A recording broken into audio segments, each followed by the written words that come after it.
अब हम समझेंगे balancing of charge particle electric field. इससे पहले हमें ये समझना पड़ेगा कि किसी चार्ज पार्टिकल को इलेक्ट्रिक फील्ड में रखने पे क्या होता है। When a charge particle is place in electric field it experiences force. Force कैसे निकालेंगे? हमने पढ़ा था इलेक्ट्रिक फील्ड का फॉर्मूला होता है F/Q। तो फोर्स का फॉर्मूला हो गया QE। तो इतनी फोर्स लगती है चार्ज पार्टिकल की इलेक्ट्रिक फील्ड में। For positive charge it is in direction of electric field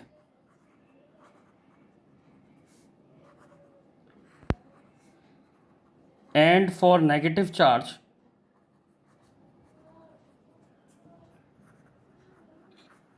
it is opposite to field।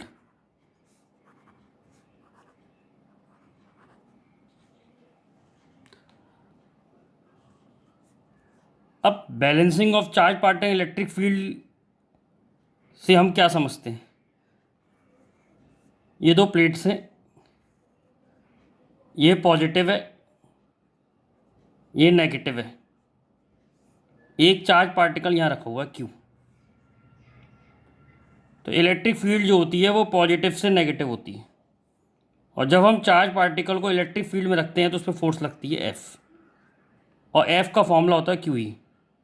इस चार्ज पार्टिकल पे वेट नीचे काम करेगा, और अगर ये दोनों फोर्स बैलेंस हैं तो चार्ज पार्टिकल जो है स्टेशनरी रहेगा। इसी को हम कहते हैं balancing of charge particle electric field.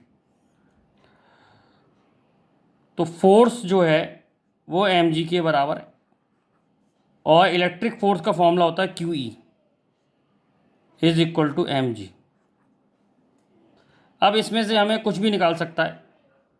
अगर ये ड्रॉप है तो इसका रेडियस निकाल सकता है, नंबर ऑफ इलेक्ट्रॉन निकलवा सकता है। अगर नंबर ऑफ इलेक्ट्रॉन निकलवाएगा तो एन ही रख देंगे इसे, क्योंकि हमने पहले पढ़ा था Q is equal to N. अगर हमसे ये रेडियस निकलवाएगा तो हम QE को mg के बराबर रखेंगे और m को खोल देंगे, 4/3 πr³ × d। मास हो गया g।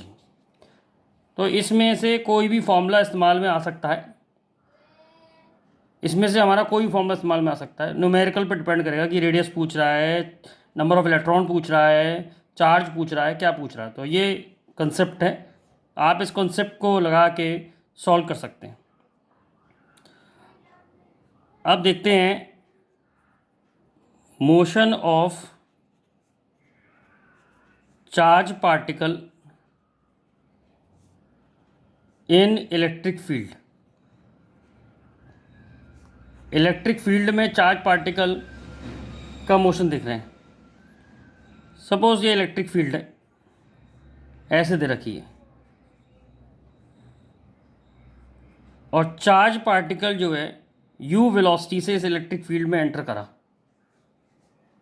तो हमने अभी पढ़ा था, अगर ये पॉजिटिव चार्ज है, अगर ये पॉजिटिव चार्ज है Q, तो इस पे इलेक्ट्रिक फोर्स जो है अपोजिट डायरेक्शन में लगेगी, इलेक्ट्रिक फील्ड के डायरेक्शन में लगेगी। और अगर फोर्स इलेक्ट्रिक फील्ड के डायरेक्शन में लग रही है तो ये मोशन के अपोजिट हो गई। मोशन के अपोजिट हो गई, इसका मतलब इसकी वेलोसिटी कम होगी। सपोज हमें ये निकालना है कि ये कितनी दूर जाके रुक जाएगा। Find S where this particle stop. Find S where this particle stop. तो पहले हम देखेंगे फोर्स लगेगी QE, क्योंकि अपोजिट डायरेक्शन में है तो रिटार्डेशन होगा QE/m, फोर्स अपॉन मास कर लिया। अब हम जानते हैं v² is equal to u² - 2as। क्योंकि ये रुक रहा है तो वेलोसिटी 0 हो गई, इनिशियल वेलोसिटी u है, -2 a की जगह QE/m × s। तो u² is equal to 2QE/ms। तो इससे हम